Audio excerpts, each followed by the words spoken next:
Hey guys! For today's video, I'm going to be talking about a challenge I'm sure we've all experienced at some point. Writer's block. I actually got the inspiration for this video while I was experiencing some writer's block. So I'm going to share 5 strategies that have helped me overcome writer's block in case it helps you too. Alright, let's get started. Strategy 1, the brain dump. So this strategy involves opening up a blank document and setting a timer for say 5 minutes and just writing everything that comes to mind. Don't let yourself stop, don't let yourself edit, anything goes. Don't worry about spelling or grammar errors at this point. You just want to get all your main ideas out on paper. And sometimes I literally write out, I'm experiencing writer's block. So I'm setting a timer for 5 minutes and I'm gonna write about this, this, and this. You can literally write everything that comes to your mind. Sometimes I find it helpful to tell myself, okay, I'm gonna allow myself to write a really bad first draft. So what would a really bad first draft look like? And just get that out there, and then you can go back and start editing, making it better. Sometimes it's just easier to write something nice when you already have something on paper. Staring at that blank page can be so daunting sometimes. So just get something on there and make yourself feel better about having, a first initial draft written. If you're still stuck after 5 minutes, just let yourself get up, take a quick break, and then get back to it. Okay. Strategy number 2. I call this one the deadline game. So you may not actually have a deadline for where you need to get your script or blog article or book draft out. So create a deadline for yourself. Sometimes creating a sense of urgency can actually help you get it done faster. So you may want to ask yourself this question. What would I do if I had to get this out today? You could even say, what would I do if I had to get this out today for a client? Putting that extra pressure on yourself might help you actually get something done faster and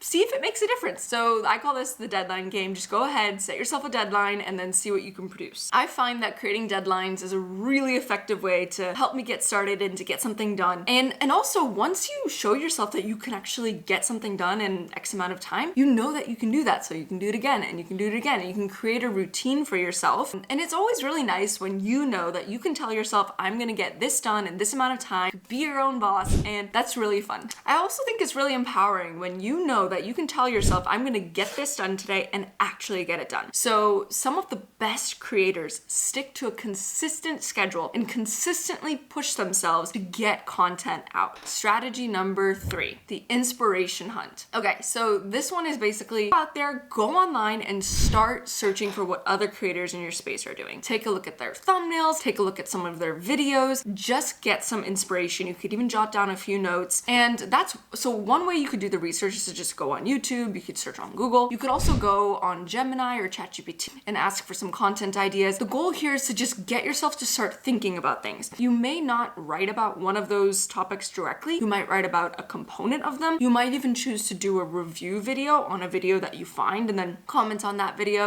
You might even get inspiration from a part of someone else's video or from a subtopic, and then you could build upon that and create a full-length video on that subtopic. So start just go on a little hunt, go on a little investigation and see what you can find. And another thing you can do is you can look at what's trending on YouTube, see if there's any news or topics you can offer insight on. Strategy number 4, the rubber duck method. Okay, so this one has a fun name, but it's proven to work. So in computer programming, there's something called rubber ducking. And basically what it is, it's when you have a problem, you go talk to an inanimate object like a rubber duck and you talk it out until, you come to a solution about your problem. Well, instead of talking to a rubber duck, you certainly could talk to a rubber duck or an inanimate object. I'm going to encourage you to talk to a friend. Just give a friend a phone call and ask if you can just chat for a few minutes about some ideas you have, or maybe just talking to them and starting a conversation might help get ideas flowing. And if it's a friend who maybe knows the space that you're in or has some insights to share, maybe you guys could even brainstorm together and ask if you could just take 5 or 10 minutes to brainstorm some ideas. Having a bouncing board sometimes or having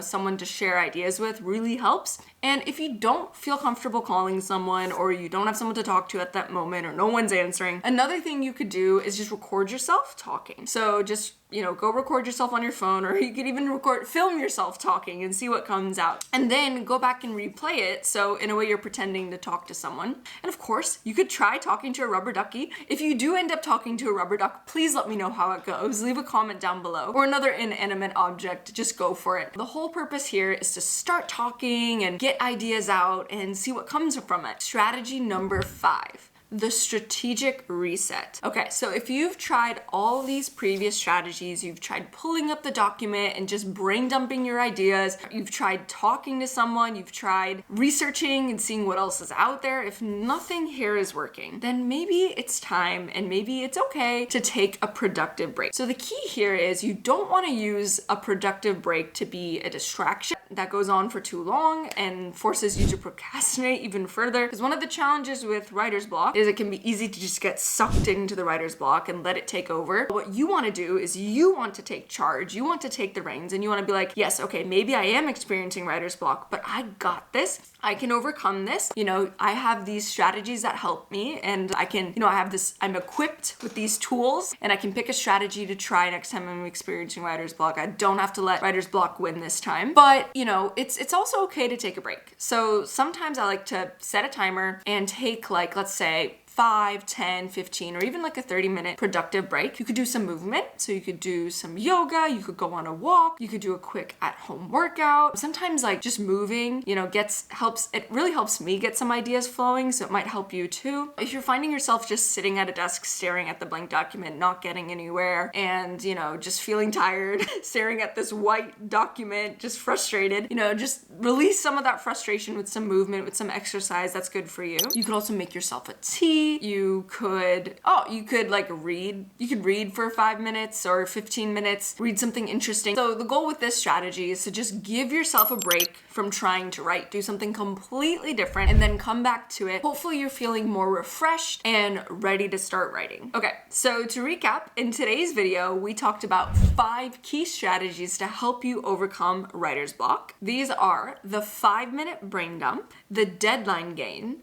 the inspiration hunt, the rubber ducky method, and the strategic reset. Remember, writer's block happens to everyone, even the best writers, so don't beat yourself up. It's totally normal. The key is to have a toolbox of strategies ready to go so you can whip one out and try it next time you're experiencing writer's block. You got this. Don't worry. Now, I'd love to hear from you. What strategy works best for you when you're experiencing writer's block? Leave a comment down below. Thanks so much for watching. I hope you found this video helpful. And if you did, it would mean a lot to us if you could hit the thumbs up button, subscribe, and leave a comment down below. And share this video with someone who you think would find this sort of content helpful. Thanks so much, and we'll see you back here soon. Bye!